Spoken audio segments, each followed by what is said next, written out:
Ideal Protein Nation, it is that time again. Time for yet another episode of the Life Possible podcast.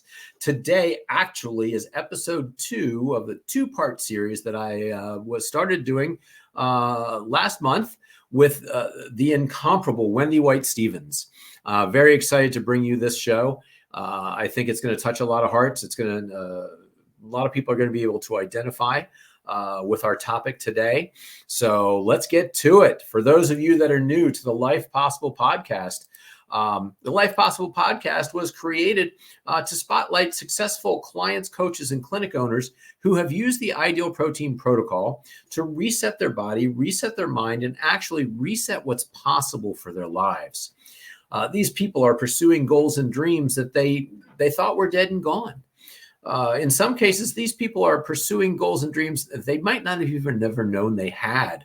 But in short, they're pursuing what we like to refer to in Ideal Protein Nation as life possible. Who am I and why am I even doing this? Well, I tell you what, my name is Dr. John Barnes, and I'm a clinic owner of Reset Wellness in the Northern Virginia, Washington, D.C. area. And there's no easy way to put this, but back in 2015, I found myself fat, sick, and depressed.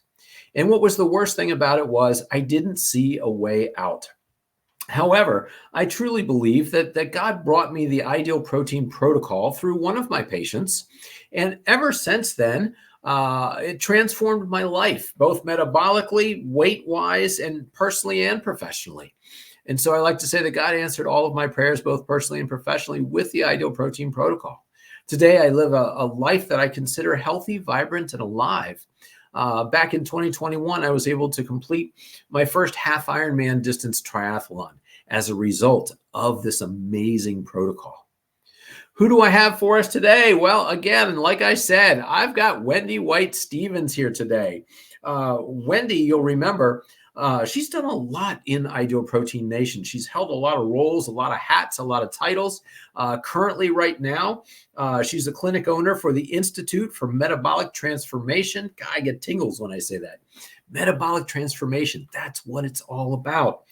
She also, the brainchild of the Real Women of Ideal Protein, where she's giving back to the community, helping people, walking shoulder to shoulder with everybody out there in Ideal Protein Nation, trying to help everybody get through.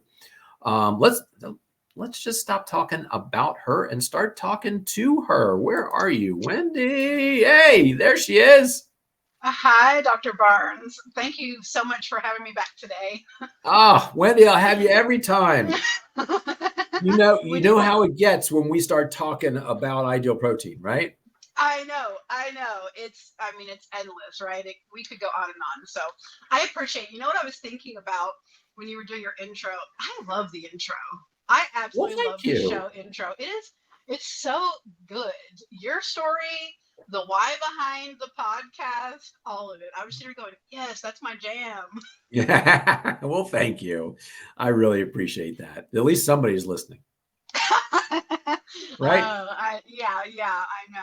There are lots of people listening. That's what I love too, is the reach you've created for the message. Thank you. Well, again, I did this actually in the beginning of the pandemic.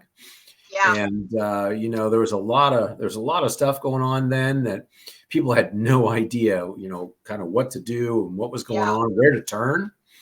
Yeah. And God bless them, Ideal Protein, they turned inward to try to create mechanics so that coaches and clinic owners could stay in touch with their clients, be able to drop ship food to their clients and maintain protocol and really, again, just serve the community as best possible. But what that meant was they weren't doing a lot of the storytelling and a lot of getting all that other stuff out there. So I said, hey, what the hell? I've always wanted to have a podcast. Let's do this. And here we are, episode 67. Oh my gosh. It's kind of crazy. It's crazy, but that's how it happens. Like when you're onto something good and you just keep going, over time, it grows and flourishes. Yeah. So it's been super cool. There's a lot I would love to do with the show, and that might be in the future. So we'll see. Yeah, I know. Awesome. So thank you for the introduction. I am Wendy White-Stevens, the owner I coach at the Institute for Metabolic Transformation as well. We have been all virtual since the pandemic. We were able to extrapolate enough data and experience in the time that we were not in the practices where we were thriving in our communities, that we felt like taking that leap so that we could cast a bigger net. And so that's what I do. I would say 9 to 5, but seriously, it's like 24/7. I was There's going no to way to say, not do it constantly. The Real Women of Ideal Protein, you touched on that. I love the Real Women of Ideal Protein, which is kind of an online community that I front as one of the women of Ideal Protein, because I love the education. I want support, I want community, and I want us to all just thrive in our quest for a healthy long-term lifestyle. So if you do not like, follow, tune into us on TikTok, Instagram, or Facebook, do that. We're going to have some really great content moving forward into 2024, as well as what's already there. yeah, no, I absolutely love being a part of the Real Women of Ideal Protein. I love all of your posts, and again, like you said, it's creating community. It's walking shoulder to shoulder with everybody, and helping everybody understand they're not in it alone. Yeah. What they're feeling, what they're going through, it isn't just them. A lot of other people have had the same struggle, do the same things, right? Yeah. Which is kind of where I feel like we're going for this show, no? I was going to say, this is so circular. Well, funny you should say circular, right? Right? Oh my gosh. So again, let's give context to our conversation and why this is actually part 2 of the 2-part shows. Episode 64, you and I did, and we decided that we were going to do a 2-part series here that would highlight the very foundation of Ideal Protein, which is both the science and the humanity that goes into the protocol, the company, the coaches, the clinic owners, and the clients, truly. Right? Yeah. And that's the brilliance of the entire thing, is that it's not just about science. It's also about the humanity of it, because if we try to separate those two things, we're never going to be successful long term. That's right, man. That's heavy stuff. But I think it was the end of 2018, clinic owners and coaches kind of got a preview of all the heavy lifting that had gone on behind the scenes to rebrand and move forward with a fresh look for Ideal Protein. And I remember, sitting in my office for the big reveal. And we just saw like the diamond and the circle, and then Ideal Protein with the diamond and the circle there. And I thought, it's clean. I like it. I felt like a significant improvement over the previously relevant logo. And then I thought, when I'm sitting here, literally right here, thinking about the humanity piece, the circle represents humanity. The black diamond outline represents a science piece, right? Yep. And I thought, okay, I like the logo, but then as soon as we heard the explanation around the two shapes, I thought, okay, well, that's kind of a mic drop situation. Yeah. It's like, enough said, I'm in love, and I'll tell anybody about it who wants to talk about the logo, right? Yeah, 100%. It went from being what to being whoa, right? Exactly. I immediately just fell in love with it. And it helps me stay grounded in the fact that we've got two very intersecting takes on how we approach protocol and wellness in general.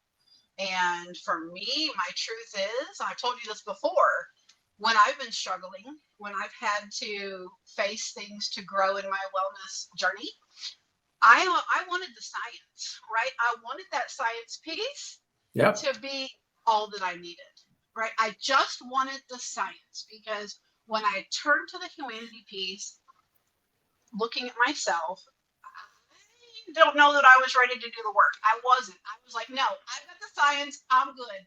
I can nose down and butt up this, because my solution is just that I need to lose the weight, and the science will do that I can do that with the science, right? Yep. Yeah. No, that's the thing, right? You want to know that the thing that you're doing, especially when it comes to your health and to your body and to weight loss, et cetera, is based in great science, right? Yeah. And that there is nothing more concretely based in science than the ideal protein protocol. Unfortunately, right now, the craziest craze in weight loss is going on right now. And if you look at the science behind that, it's actually very scary, right? It is. And it's trying to get the word out. The science is not there. It is not doing what you hope that it's doing. It is not making you healthier, right? Yeah. And so knowing full well that this science is just makes you healthy on so many different levels, right? So you want to be able, if I'm going to spend money, I got to know that this is right? The challenge of that is, and like our friend Sonia Jones says, none of us needed this protocol. None of us got ourselves to the point of needing to do this protocol just because we like pizza. Yeah. Right? Yeah, I know. It's the humanity piece of that. We use pizza for something that pizza was never meant to be used for, right? Yeah. And that's Yeah. where the heavy lifting, as you say, that's where the hard work actually needs to happen if this is going to be a long-term solution for us. Yeah. That's so true. For me, obesity at 276 pounds was a secondary condition. Mm-hmm. I thought that it was primary, well beyond my initial 100-pound weight loss. Mm-hmm. I still felt like it was my primary condition. I now know that it was a secondary condition. Right. When I was thinking about the chat today, and I was thinking about the humanity piece of the protocol, I was like, can I even put into definition what is humanity, right? Yeah. And I could fumble my way around, and I could make somebody believe I know what it means. But when I looked it up, it said the human race, human beings collectively, right? It wasn't that it was the human, like me as one, right? The humanity piece, and I quickly went off on a tangent in my mind, going, there are so many people that have been a part of my experience. I've been a part of so many people's experience. I have been enriched and uplifted and inspired and educated and supported, all these really wonderful things because of the humanity piece of ideal protein. And I am so thankful that it is human beings collectively, because the tie that binds with ideal protein, I don't care who you are. It does not matter, okay? Everybody wants to live their best, healthiest life. Bottom line. There it is. I've not met one person that doesn't fit that mold. Yep. That deep down, that is one of the number one things that we seek, right? Yeah, absolutely. Absolutely. And I thought, man, we could do a whole show just on how awesome people are that we get to intersect with when we're wanting a healthier lifestyle long term. Yep. Absolutely. So yeah, no, I love that. I love thinking about it as a whole and not just my humanity. Yeah, it's not all about me, right? It's like I could not have done this alone, and I know that, right? Yep. That's one of the ways I tried to be super independent, right? So I'm trying to stick to my outline, okay? Because there are so many ways we can go.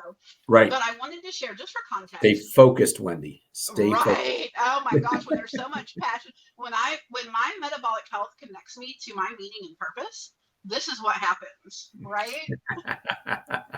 There you go. I love it. She's referencing previous shows. She's yeah. Well, again, right? Again, your metabolism powers your ability to pursue your own life possible, right? And again, that's the brilliance of the tagline, powering life possible. Yeah. It's absolutely so amazing, right? I'm like, how do I have that answer? Because it's true. It's incredible that I have that answer. So just for context, in 2016, I weighed 276 pounds. Okay. I knew that I was desperate to get healthy because literally life was passing me by. My kids were aging. Yes, thank you. I mean, I was still smiling. You can see that in the picture. I was still smiling. Right. I was still having an Right. overall good time, right? But I knew I had to do something about my weight, right? That was my perceived primary condition of my weight. Yep. And tried and failed, all sorts of things. Previously started Ideal Protein and was able to initially successfully lose 100 pounds, right? And Yeah. that happened over the course of about 10 months. Okay. Yep. Basically Yep. right on target for what women should be producing on a monthly basis as far as outcomes when we chart the 100%. course. Which, Right? So cool. by the way, blows anything else that's trending in the market today. Yeah. Blows it Yeah. away. And it always will. Like, spoiler alert, it always Always will. will. Based in science. After one of your podcasts, actually, with Ed Reardon, and you guys were talking about like comfortable weight versus happy weight, I knew by my numbers like I needed to do a little bit more, right? Okay. And so throughout the totality of my quest for a healthy lifestyle, I've lost a total of 126 pounds with the protocol. For anybody who doesn't know my story, isn't familiar with your story, I think that's where you need to hear that and know that to really open your ears and listen to what we're about to talk about, right? We've been there and we've done that. We're still doing it like every day. Yep. Yeah. It's not a start and finish. There's no clean, right? There's the initial weight loss, right? There's the initial phase one. But I think, you know what? I think that's also a really great point. To me, when you become an Ideal Protein client, what you have to understand is you are always in a phase of the protocol, right? Everybody automatically just identifies Ideal Protein with phase one weight loss. Phase one is a small part of truly what goes on. You are either in phase one, you're doing phase two to learn lifestyle nutrition, et cetera, and stabilize yourself. Or then you're in we live in phase three, right? Phase three, maintenance, learning the lifestyle, living life. Life happens sometimes fast. Like every day. Right? And that's really kind of, I think, the spirit of the conversation that we're going to start today is because at this point, I get so many more questions about lifestyle and maintenance than I get about phase one, right? It's because the science piece is paramount in most phase one experiences. And then when we get into the stabilization phase two and the maintenance part phase three, that's really where the humanity piece is front and center. Yeah, absolutely. Which is why it's so important not to lose your connection to your coach or to your clinic, right? Always need that connection. You might not be going in as often, but you still need to maintain a connection there so that you can go through this humanity part. Expect the unexpected. If I had to keep it short, like that's the best I can do, right? Expect the unexpected. And that's rock solid advice. What you just said about staying connected to your coach, even if you're in that monthly maintenance cadence, it's preventative care. Okay. And that's what I tell people now. It's legit preventative care. You'd much rather do that than something else later. Okay. Yep. And your story, I love it. You were fat, sick, and depressed. I think that's like a oatmeal cream pie or something that you're holding in your picture.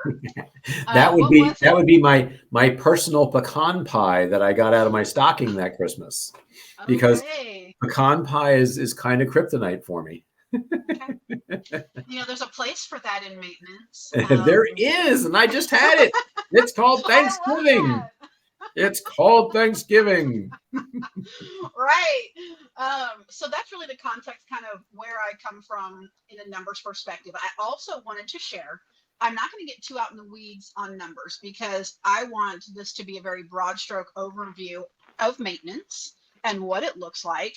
And then I'm going to share some details for me in my quest for wellness. My maintenance range in the last 7 years has gone from 148 to 211. Okay.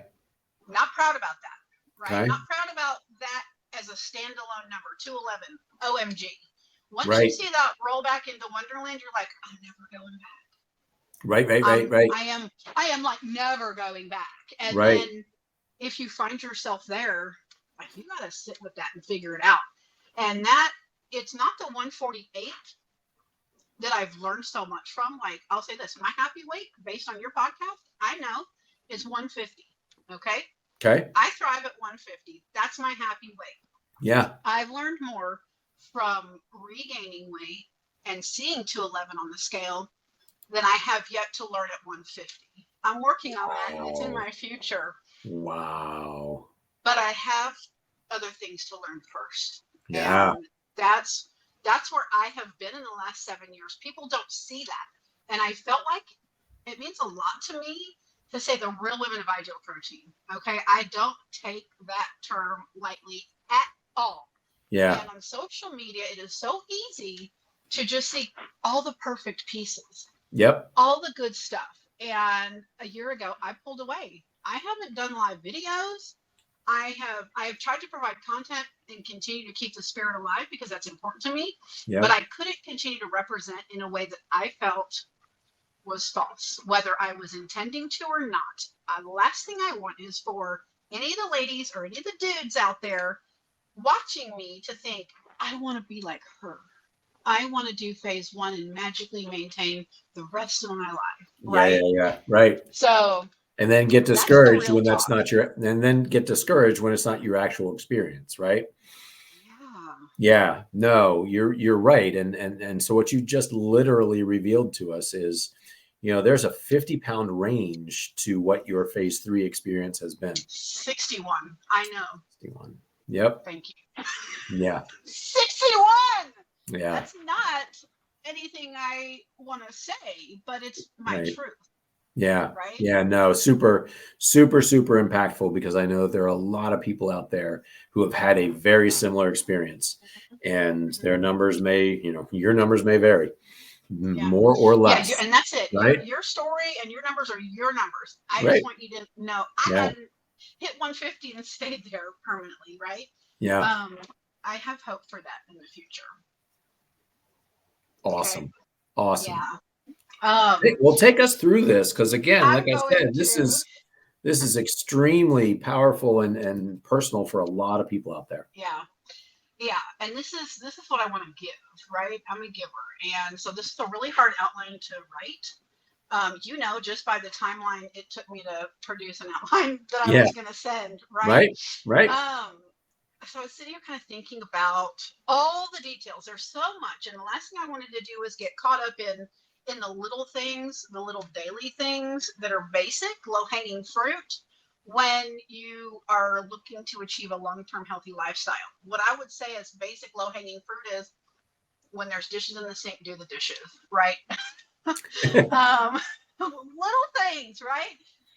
Because in my journey, it's been significantly larger things that I've had to, number one, realize, right?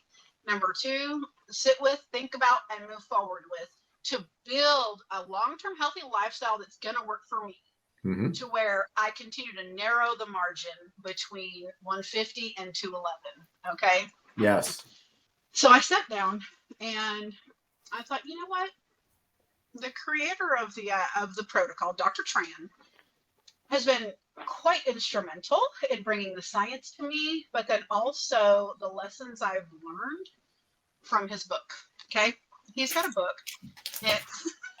He's got a book. Because it's your life, right? Look, and I need to pull out some of my tabs so I can say focus today.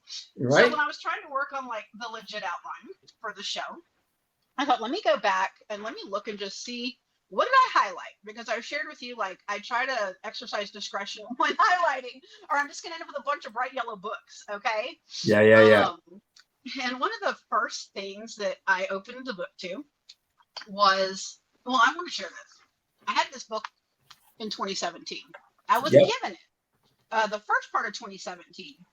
I was sitting on my front porch, I had my water, I had my feet up, and I was going to start reading this book. I was cracking the cover because I was already in love with the science, right? Let's see what more he's going to lay on me with the science. And you know what? I did not even make it through the introduction. I closed the book and I thought, Shazam, I'm not ready to go there. Yeah. It hurt me so much to think about what he wanted to share. I closed the book. And I didn't open it again for 2 years. Wow. Yeah, I mean, seriously, 2 years, because I just wanted the science. At least that's what you thought. That's all. That's what I thought. At that point, it was really a point of growth. So when I did open the book and read the book, it was really, again, life-changing. I was undergoing one of my amazing transformations within the context of ideal protein. Okay. And so the first thing I came to when I was looking at this book recently, and what I had highlighted, was where he says the real objective of weight loss begin being at one with yourself and your image again. I know I can go back in my mind to 2019 when I did pick up the book again and go, I was like, I'm at one with my image, right? I look good. I feel good. Like, how could I not be at one with my image? And then a couple of years after that, I was upstairs in our house and I was cleaning out the guest room and the closet mainly, but going through the closet, wanted to organize, I see all this stuff on Pinterest on how to do like the perfect guest room. And so I was going to get all the closet organized. And so you start opening up the boxes and stuff you've stored. And I came across, we had an amazing aunt who passed away a couple of years ago. And I have an older sister and a younger brother. We're all very close in age. Okay. And she gifted us books every year for Christmas and that we always shared. Yes. Yeah. And I came across a treasury of little golden books. And my heart was so happy when I saw that book. I was like, I love this. I'm so glad I still have this from Aunt Darlene. And so I start flipping through it. And then I come to, I think, the second page in, and I see where there are names. Aunt Darlene lovingly wrote each of our names on an image inside the book. It was the second page. Yeah. And I saw that image. And just like today. Yep. I go, that was the first time I felt inadequate physically. When I see and she wrote Lisa's name, my sister who I love. Lisa got to be the cute girl with the kitten. I, being a year younger than her, am on a freaking rocking horse in a bonnet. Like, come on. I want to be the cute girl with the kitten. Today I'd prefer it be a dog, but that's another show. And I thought, oh my God. I truly felt like I never had a chance. Wow. And that was late 70s. Yeah. I mean, I grew up in a house that I was deeply loved. I felt like the sun just shone straight out of me. There wasn't anything I could do wrong. So it wasn't even my environment. Like, if I could purely be a product of my environment, that would be incredible. I don't know outside of this image and being connected to it, cleaning my guest room closet on a Saturday. Yeah. Like, why would I think that? I was so young and footloose and fancy free and getting a book from my aunt for Christmas. Yep. I don't know where that came from outside of the fact that I wanted to be the girl with the kitten and not the one on a rocking chair. And that took me to my first memory of not feeling physically adequate. Yeah. And I cried and cried and cried. I was scared. I was scared for my future at that point. I was scared.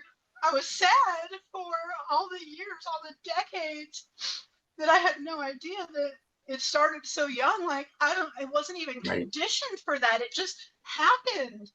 And all Yeah. the experiences that the little girl that opened that book and had those images, everything she saw since then until she saw the book again in her guest room more than 40 years later, right?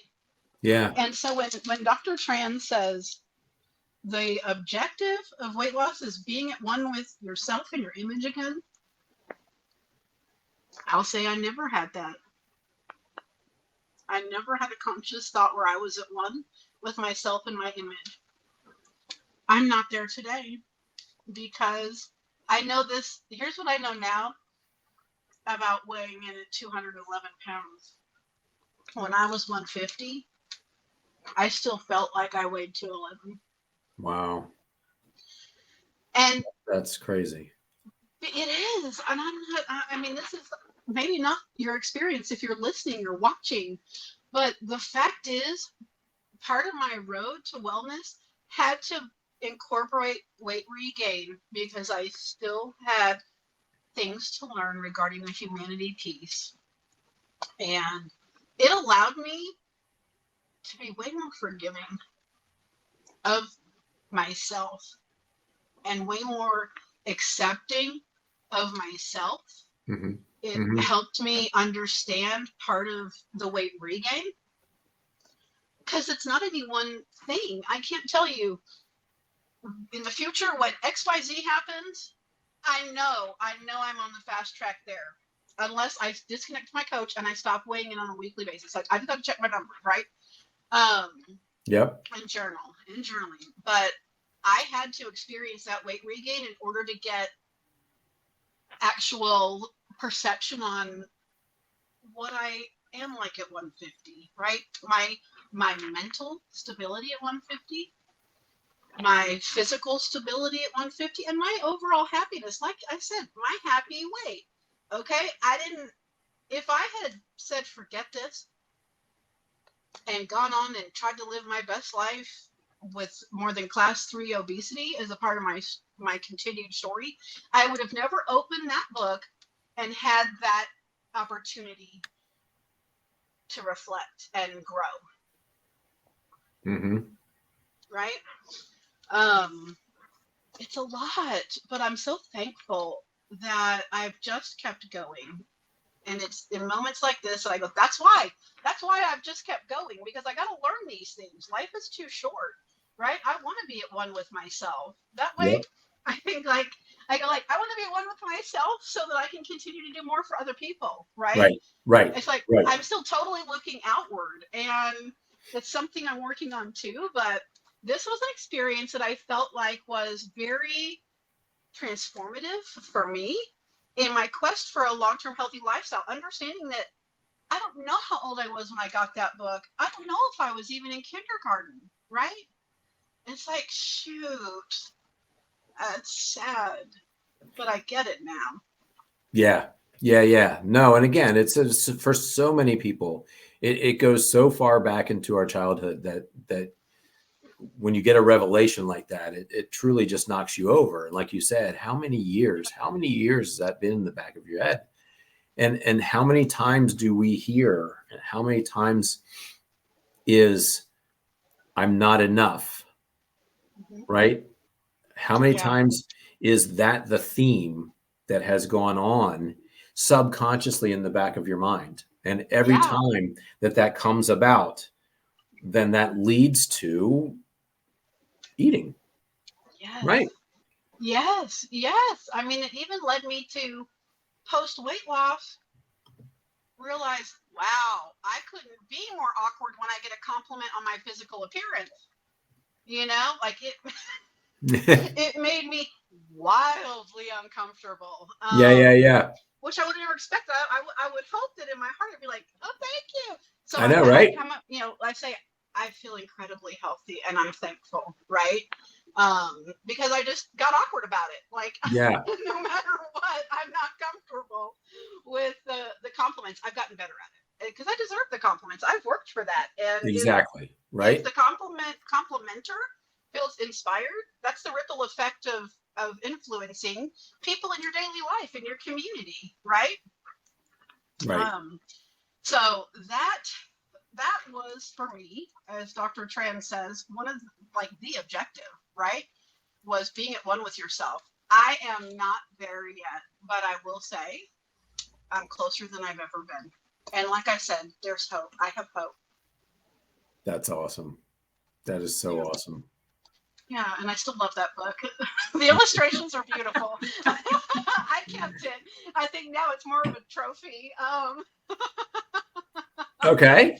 Than just a nice memory of someone who loved us deeply. Right. So being at one with yourself and your image. It's rough Well, stuff. well, like you said, it also speaks to not just why did I have to be the one with the hat, right? But that desire to be the other little girl, and kind of that being somewhat of a starting of the image of what you want to become. Yeah, not even, and I shouldn't have had this kind of insight at such a young age, but not going, even though I'm not that, this is what I am. Right? Mm-hmm. I was just like, it was just such a polarizing, life shaping experience. Yeah. Right. It's right. like just happened in the safety of my home around a whole lot of love during the holidays. Right. And unintentional. And unintentional. Exactly. Oh my gosh, so unintentional. So that's one of the lessons I'm eternally grateful for in my quest for that life possible, right? I want life possible, and I know that without these heavy hitting experiences, I can't live that in a balanced state, right? Okay. I see the segue. Oh, I know. The next thing I came to, the next passage in the book, let me see, I tried to number my little tabs. And I love this too. It's also good. He says, a balanced weight is closely tied to a balanced life.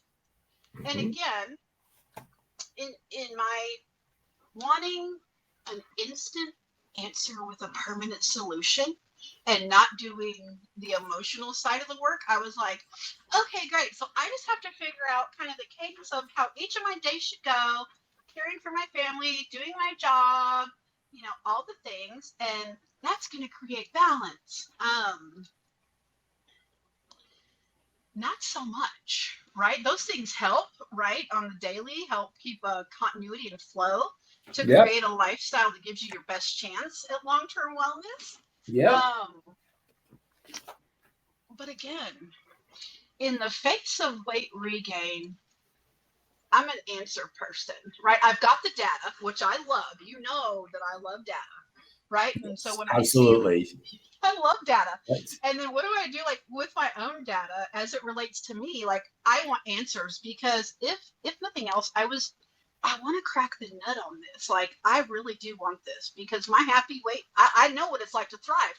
And that's really kind of the captivating part of phase one, is that you are achieving something in your physical space that maybe you didn't think was possible, right? And so you start learning all these really awesome and amazing things. Ideal protein for me is dream changing.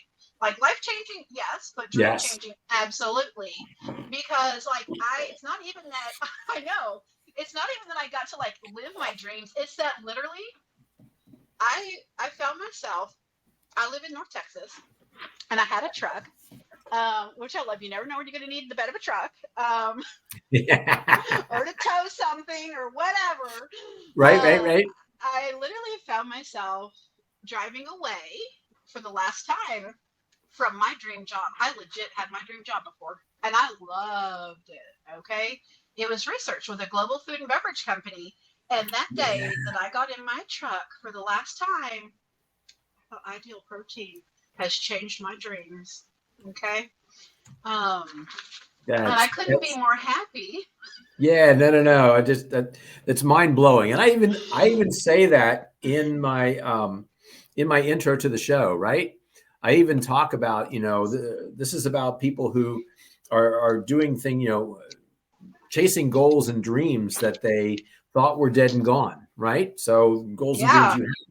But in some cases, it's dream changing. Like it's creating in you the ability to dream different dreams, things that you never thought were possible, things that you didn't even consider Never. doing, right? Right. Exactly. That's what life possible is. Wow. So I had all this Wow. data, like this data collection has been going on in the platform while I'm like wanting to live my best, healthiest life. And all of a sudden I got this data that is a disruptor. It's an anomaly to me. And I'm in a controlled environment because I am my subject. Right? Right, right, right, right. I know exactly what's gone on. I have all the details. And so I really started thinking about this, going, why? I've got the science. Why isn't that enough? Like what's causing this blip in my data? um, let's just Mm-hmm. keep it emotion neutral. What's causing the blip in my data? And I thought, you know what? Like I might have anxiety, right? There may be there may be more to me than I ever thought. What's causing this? What was my trigger, right? And I wanted it just to be, again, I wanted that one answer for what my trigger was so that I could just solve the puzzle and Yep. move on. Like, Yep. okay, move it over to the non-issue column. Not happening again. Okay, not on my watch. And I started thinking about all the things, like when I'm reading about anxiety, it gives me anxiety. But all these behaviors I could identify with. And then I was like, okay, how far back can I trace this? Kind of like that children's book was so pivotal for me. Now I'm Right. like willing to go back, not just like what's happened this month that's really sabotaging me. It's like bigger picture. And so I went back to an incredible boss and mentor. I worked with her at two separate companies over the span of 10 years at least. Okay. And one day she says to me, I'm sitting in her office, and she says, Wendy, you are so tightly wound. And her name was Kathy. And basically I was like, Kathy, I'm the most chill person I know. Like, so wound up. And I was like, I am so chill. Like, you cannot get more chill than me. Like, what do you mean? Right? And so I sat with that at the time, and I was like, wow, maybe I am like a little bit more intense than I think I am. Okay. Right, right. Okay. All right. And so that was at this point, she said that to me.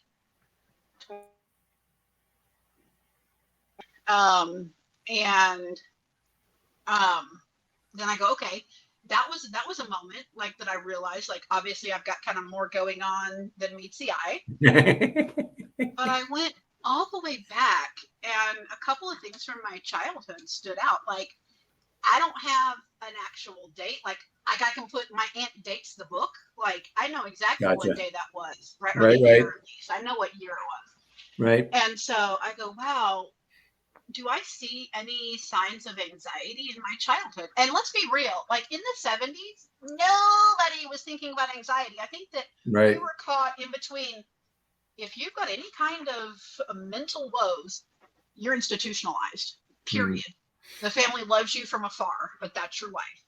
And then it's like, well, no, there needs to be more integrative, society. And then where we are today, where mental health and anxiety and all these things have been at the forefront of conversations for 2 decades or more. Yeah. So it was like in that time where fertile ground for, me to proverbially be pat on the head and sent on my way, right? Yep. Yep. Don't worry your pretty little head about that, Wendy. That's adult stuff or whatever. So two things stuck out to me. I literally would have instantaneous panic attacks as early as elementary school if the teacher posed a question that started with the word when. When is recess? When did our founding fathers sign the Declaration of Independence? I would literally lose it inside. Yeah, because yeah. I thought that she was about to say Wendy. or he was about to say Wendy, and I was going to get called out for something. Like, I'm just sitting here Wow. trying to learn. Like, what's up? Right, right. And that was scary to me. I always knew that was a thing, but I just didn't know, like, why. But then also, and I haven't talked to my mom about this yet, but I always, when she would call my name, I would, I would say, "Am I in trouble?" Yeah, Like, right, right. that was literally It was your my first thought. my default response was, "I'm in trouble. Oh my god, Yep. what did I do?" Like, I know I like got into some shenanigans. I was always up for an adventure. But even on any given day, like, who knows what she was calling my name for? I mean, I can think about all the times I call my kids names, like, and it's got more often than not nothing to do with them being in trouble. So I Yeah. started to recognize, I the picture that we've got here, that's me and my Mima. It's not that in this moment I had anxiety. It's that as that child in the picture, I had off the charts anxiety, and I know that now. Like, I know what that Yeah. is. Oh, that cute little girl. A cute little Wendy. Oh, OMG. I again, know, and I love that you sent this picture, and I was just like, oh man, totally see Wendy right in her little face there. It's just so cute. yeah, But to think Wendy of and that poor little girl Mima. as having that kind of anxiety. That sucks. Like, that's another like really hard part of this because, like, Mima, I had grandparents that loved me. I had great relationships with them. This was out at her lake house. She loved taking pictures. She was like the like OG of girly girls. Seriously, like anybody in our family would agree. So anything to make girls feel cute and fun and Yeah, pink and yeah, frilly and all of that, that was a part of it. So I can look at her now and go, that's rough. That's yeah. really rough stuff. Like, I just wanted to be happy. I wanted to be carefree, and Yep. I didn't know what I didn't know. And so again, I look at her and I think of all the challenges that she faced because she's got massive anxiety. Yeah. And that was hard too because, like I said, I just identified as super chill. I mean, I have to be more intentional about actually chilling out than getting worked up about something. Trust me, I can go from 90 to nothing. Um, and that's where I felt like, okay, if I want, I want a balanced, healthy lifestyle, and I know how with my macro code. I literally know how to eat in my maintenance lifestyle to hit everything I would ever want out of knowing how to build my plate, right? Yeah. Yeah. Yeah. Not hungry into the evenings, able to move through my day without food being on my mind, able to maintain my weight, able to have the balance that Dr. Tran says is so important. We have to have indulgences. That's a Right. part of the ecosystem. We can't feel automatically and always perpetually like, no, no, no, no. So it's like, I've got my macro code. I've got the answer. I've got the science piece of the answer, right? And this was yet another humanity piece of my puzzle Mm-hmm. to create that balance, to recognize that, okay, this is something I need to better understand. I want to manage this now that I realize, I feel like, how could I have been so oblivious? And, part of it is hustle culture, right? Mm-hmm. Um, Mm-hmm. I think part of it is survival mode when possibly, I mean, I don't know, I'm saying some of these things, this is just how I've explained it to myself so that I can understand and grow, is that survival mode was the fight or flight when I was like obviously living more in flight mode than stick around in fight mode, right? Yeah. But Right. now I'm like, I guess I have been trying to fight all along for my maintenance, for my happiness, for that sustainable balance. But again, had I not made a commitment to long term wellness and gone up and down in my total body weight, I would not have I don't know that I would have ever been connected to the fact that I have super high anxiety, Yeah. and I always have, right? Yep. I think it's another beautiful gift that this kind of a journey will afford you if you hang in there. Right. Right. Which again it's a long-term journey, right? It's constant. I feel like I've got forever to get it right, and that's what I'm giving myself. And it's worth it. Again, It's worth it. to quote our friend Sonia Jones, it's worth it and you're worth it. Right? So Yeah. just don't quit. Just don't stop. Just don't stop. And let's just go ahead and flip to another tab as I have on here. I think this is probably the favorite thing I came to in the book. Okay, not just because it's highlighted, because literally I pulled out a pen. I don't write in pen in my books. I just yeah. That has to be a super special. Yep. Yeah. So Dr. Tran shares a quote, and then he kind of puts it in his own words. It says, "Failure is the foundation of success."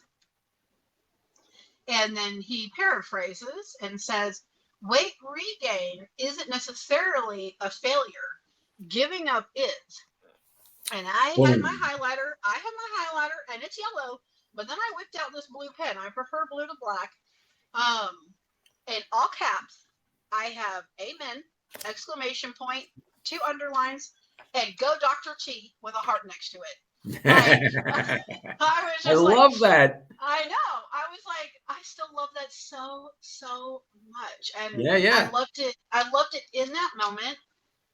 And I love it just as much today because it's truer than it ever was for me.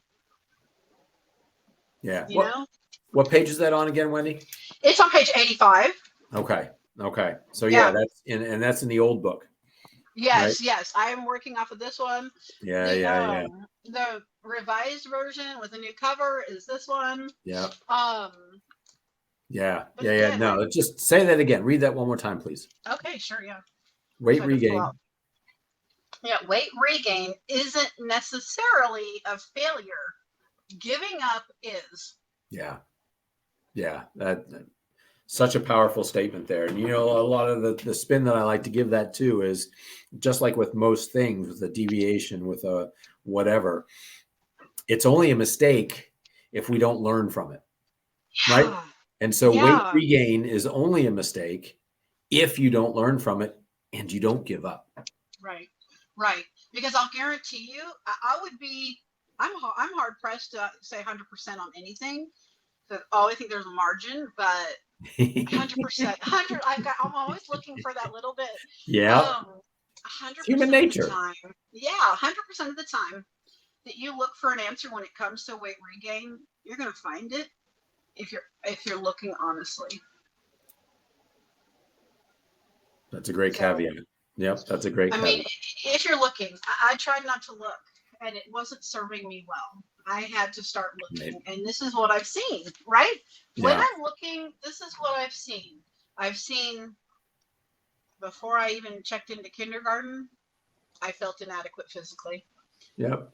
Probably before I checked into kindergarten, but definitely as I hit grade school, I already had high functioning anxiety. Yep. Those are more, the anxiety, I believe, for me is more of the primary condition, right? Okay. Since I'm looking to classify. Drives the behaviors more. It drives the behavior. And then the last thing that I wanted to share and touch on in our time together while discussing the humanity piece of ideal protein is on page 42. Yep. In the original version of the book, I had highlighted yet the little moments you set aside for yourself are key to finding yourself again. And it's funny, those are not run together. That's not one sentence in the book. They're very close on page 42. But I thought, that's true too. Again, I think part of it for me is hustle culture. Part of it for me is wanting to be everything for everyone to fill the cracks of my inadequacies. Yeah. I just want to be amazing for everybody else, because then maybe I'll feel myself. I Yeah. don't know, but let me just do more for everybody else. Right. So Right. that, they can think I'm amazing, and maybe if they think I'm amazing, I'll think I'm amazing, right? Yeah. Because I don't think I've got anything special going on here. And And I thought about how many people is this? How many people is this a main theme that's running through their own heads? This is so common. It's so common. And in 2019, when I did crack the cover and read the book, and I was like, OMG, everybody needs to read this book. We did a group read. Okay. We did a group read with the book. And Yep. then I was fortunate enough to interview Dr. Tran Yeah. around the contents of I the book. remember that. Yep. I know, it was so great. On a Facebook Live. And during that live, he says, oftentimes people don't get started with weight loss in general for themselves because they don't feel worth it. Right. That was in, I think, July of 2019 that I had that conversation with Dr. Tran and everybody else. And I was like, oh God, Wendy, just literally hold your shit together, because I was about to lose it. Okay. At that time that he said that, I knew that I didn't start for me. Okay. Yeah. And at the time Wow. that he said that, 2 years post weight loss, Yeah. I still wasn't doing it for me. Wow. And I thought, when am I going to do it for me? Like, oh my God, like, am I worth the time? Am I worth Wow. the investment? What's it going to take for me to see like everybody else and be right there with them Yep. as a priority? And it didn't happen for 3 more years, 3.5 years. Okay. Wow. It was just over a year ago that I was emotionally and mentally just at this fever pitch that I knew was not sustainable. Again, I wanted answers, and I thought, I've got no time. I don't have 1 second. And I have to think maybe it served a purpose to get me to this point. But now that I realize it, I've got to do something about it because I want long-term wellness. My God, I want that balance. I'm desperate for it. And I was never more desperate for it than at the end of 2022. And I thought, I've got to start like divesting and stuff. Like, again, because my anxiety, I couldn't just go, that's out, that's out, that's out, that's out, right? I couldn't just do that because then I would have anxiety about it, right? So I took the time, and I responsibly divested in the things that I was more important than. And I had to say, am I more important than this, right? Because until now, I've unintentionally not felt like I was worth my own time. Like, literally, I'm not even worth my own time and investment. And I did that. And along the way, I realized, like, as I'm trying to deal with these kind of heavy hitting things, I had this really toxic way of trying to, again, make it all better in one fell swoop. I just want to move right past it. I don't want to go through this. I want to go around it, right? And so it's like when I tell clients, the only way beyond this is through it. Like, you could try and go around however many times it's going to take you to get the idea that your free will is to go through it. That's fine. That's your timeline. My timeline, I feel, is much longer than I would have wanted it to be, but I know that it's my timeline. And so I built a space. I started having a little bit of time for myself and not feeling guilty about it. And true to form, I filled it. I filled it with my passion. I put together a 5-week program that I really wanted to launch after Thanksgiving. For anybody, it's not about the weight loss piece. It's about the lifestyle piece. Like, it's so good. Like, I'm sitting here today.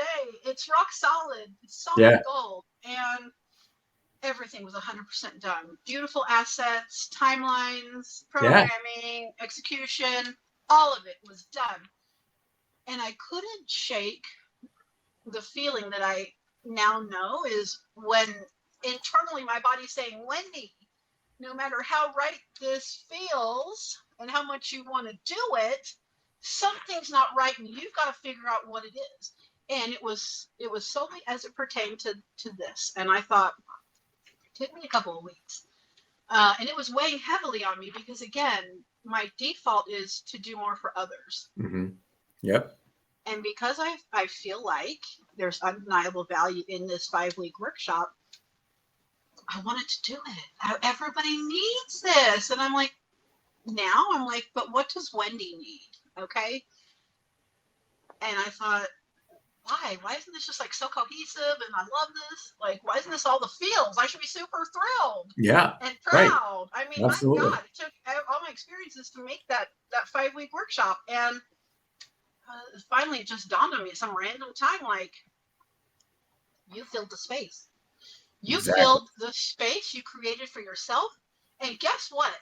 That space was breathing room. It wasn't even straw. Like, it was, I'd only built in enough just to breathe a little bit, right? Mm-hmm. Yeah. And I pivoted right back and went, oh my God, I've got time. I'm going to do this. And so I started doing it. And then I talked to somebody else at Ideal Protein who was really supportive and encouraging in me trying to create this workshop. And I just said, I'm honestly not going to be able to do it. Like, and I was crying there. I've become a lot more okay with crying. I'm glad, because otherwise, I would get blamed for for all the crying that's happened on the show. You upset me. No, I told my husband, I said, is that a sign I'm overhydrated? Like, am I just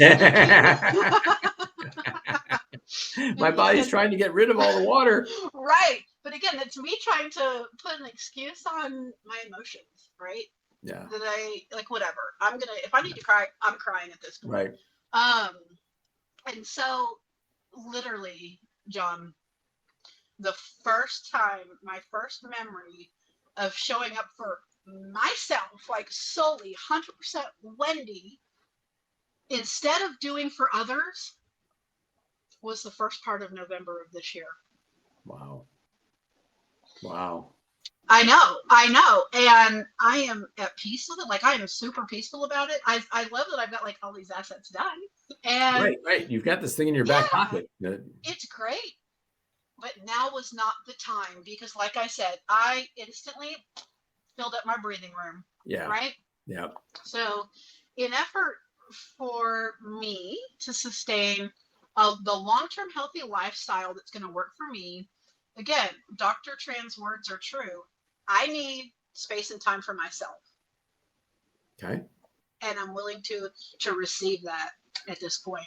Yeah. Trial and error. Well, that's the thing, though. Like you said, it's the culture right now, and filling yourself with busyness is just another one of those things, and I think we do it to distract ourselves from the anxiety, to distract ourselves from our problems, to distract ourselves from the hard things that we're avoiding dealing with. Right? If you fill yourself with busyness, it just somehow justifies it. It takes it out of your head. And it's so easy to do because this is the culture of hustle. It's so easy. Like, I have never been more self-aware than I am today. And on my watch, it still happened. Okay? Yeah. When I'm thinking, I'm being like so vigilant and so good about like building in what I need to sustain. It happened. And so again, there are a couple of things that happened in the recent past that just draw me back to what's my current dead center, right? And I could easily say, here, let's do this. Let's just pull the book open again. Okay. This is something that's not in the outline, but it's so relevant. She's going off script. I know. This is on the fly. In the forward part of the book, like before you even like get into the intro and then the context. Yeah. Dr. Tran says, the opinions I had yesterday will not be the same as those I have today, and will likely not be the opinions I have tomorrow. right? Amen. That gives me room, like permission to evolve and go like, yes, this is what works right now for me. What does the next iteration look like? I don't know yet.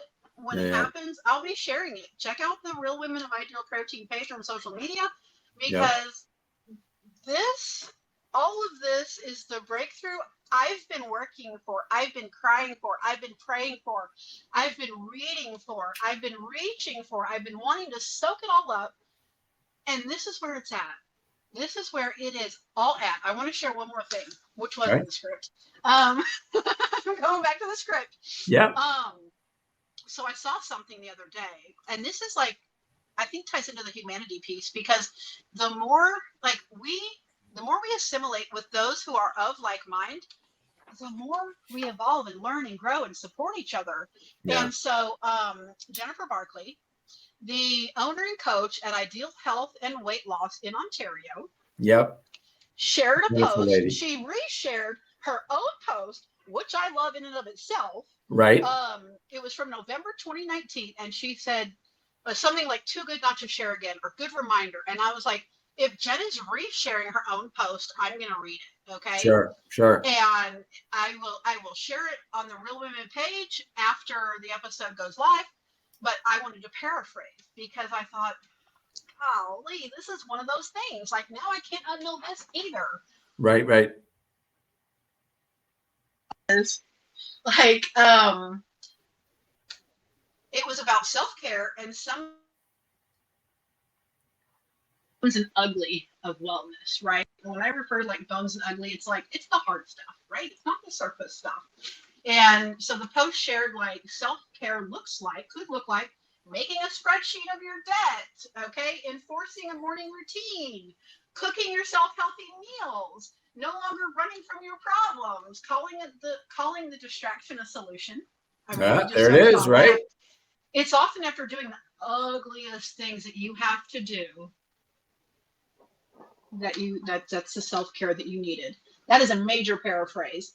But it's so true. It is those things that, whatever that is for us as individuals, that we have just kind of been making okay and then moving past, like Yep, whatever that is in the yep. daily life, like we're gonna have to look at those too.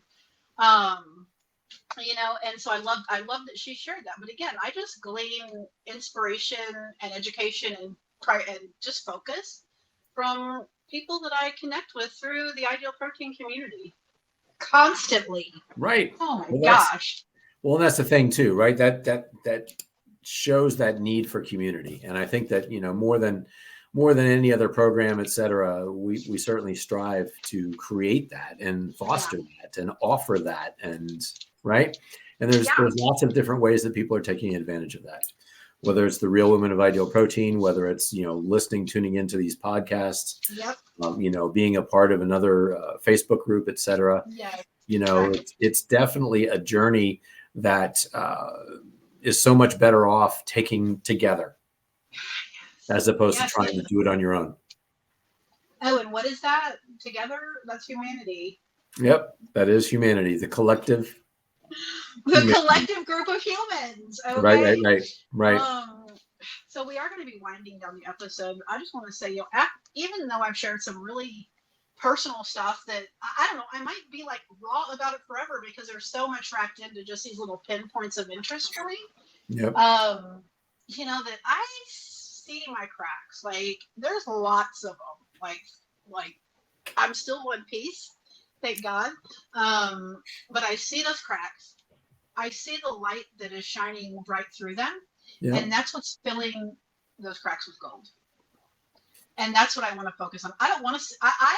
I see the cracks. I appreciate them for everything they have taught me.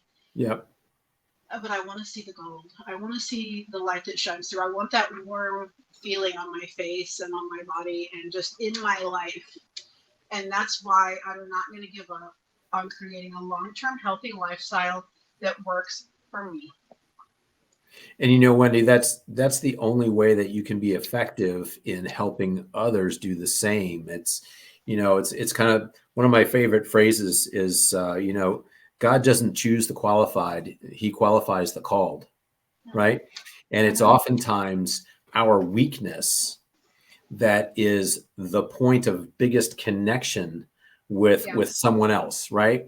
And who are you going to listen more to? Are you going to listen to the polished person who knows the science and can give you the reference for this and that for that? Or are you going to connect with the person that has very similar cracks, that just bared their soul, and you said, oh my gosh, I felt that. Oh my gosh, that's how I feel. Oh my, right?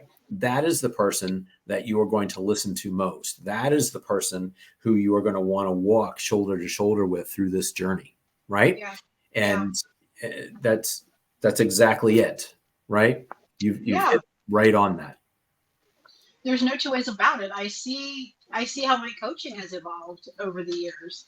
When I want to just be that science-driven solution. You can't have one without the other in a balanced long-term lifestyle. And I love that. I love it. My people know that I love them. I cry with them. I cry for them. I cried Friday with somebody who asked like the most basic question. But we celebrate. We live, we laugh, we love, we learn lots, and it's worth it. I wouldn't trade this experience for the world. I would not want to be the Wendy that I was in 2016 and trade for the Wendy I am today. Yeah. I wouldn't want to go back. I wouldn't want to unknow these things. Yeah. Yeah. And that's super powerful.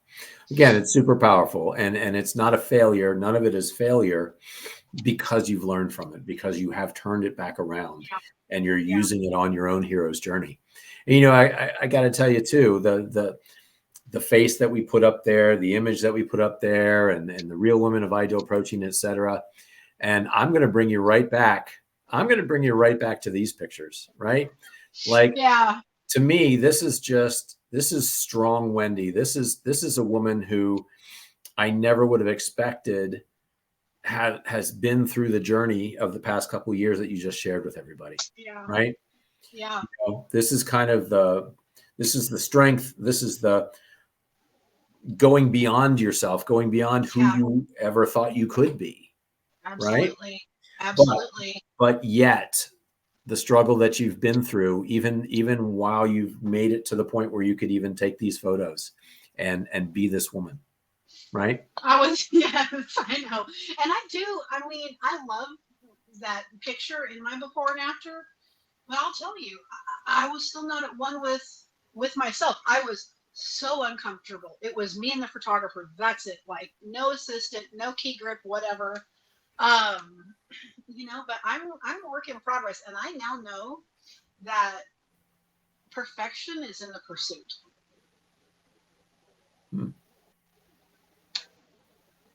It's not a destination. Right. Just like with what I've started doing for wellness with yoga and other things. Like there's no final destination to this. And I feel like that's also what gives me a little bit more bandwidth to stumble and fall, right? It's like, hey, the perfection is in the pursuit. And that makes it way more exciting than bullying myself in my mind. Yep. That didn't get me far. I wanna love myself for real, like in real life. Yeah. I want to love my story, and I want to love on everybody else because it can happen. You just don't get to pick the timeline or the lessons. True. So powerful. Well, Wendy, you certainly have a story, and I can't wait to even see the chapters that are coming next. Right. Oh yeah. Thank you so much for being so vulnerable and authentic today. Yeah. I know that this took a whole lot for you. Yeah. And to like you said, to focus your thoughts, to get the outline done so that we know where we were going, but much less to be able to truly go through with it. Yeah. And I thank you so much for that. Like I said, I feel like this show is going to touch many hearts, and it's going to release so many people, letting them know it's okay. It's okay to feel that way. It's okay to be in the space. Weight regain is not failure, but quitting is. Yeah. So just don't quit. No, there's no good reason. Like literally, I've had that conversation with myself. Like, give me one good reason. I could not give myself one good reason. So I'm like, okay, there's no good reason to not keep trying, to just keep trying, and I'm looking forward to 2024. I think that there's all sorts of amazing transformations going on around me. Within the ideal protein community, with ideal protein itself, in the world at large, there's just so many, and I want to continue the momentum. I can't wait to see what we're going to do together, what we're going to learn in 2024, what that looks like. I'm open to it, and I'm just thankful that I've got the awareness that I do, and that the people that are in my circle and not in my circle just keep drawing me back to center by sharing experiences and conversation and just the care. Yeah. No, like I said, we live in stressful yet exciting times. I know, it's like so polarizing. That's what they say, like it's a blessing, it's a curse. But right? Yep. But the key to it all is metabolic health. All right, kiddo. Let's bring this plane in for a landing. Thank you again. And like I said, I look forward. You just opened the door, but I look forward to collaborating with you in 2024. Yeah. I'm just very excited for what that holds, and interested to see. Me too. All right. Thank you so much. Thank you. I appreciate it more than I can say. The space is safe, and I love it. I'm so happy to be here. No, I'm very honored. Like I said again, that you bared your soul for us today. Thank you. Hang out backstage. I'll be there in a sec. Okay. All righty. Ladies and gentlemen, again, Wendy White-Stevens, the real women of Ideal Protein. Just such an amazing way that she bared her soul to us today. I hope that you connected to that. I hope that you understand that you're not the only one and that you are worth it. And that's the message that needs to get out there. So just don't quit. So who knows? I might sneak another show. There's plenty of time. I've been knocking these things out here once a week. There's plenty of time. I'm going to try to knock out another show at least before the end of this year. So many stories that need to be told. Every pound has a story, and those stories need to be told. And the Life Possible podcast is the place to tell it. So until then, I will, like always, I encourage you to keep reaching for your own life possible.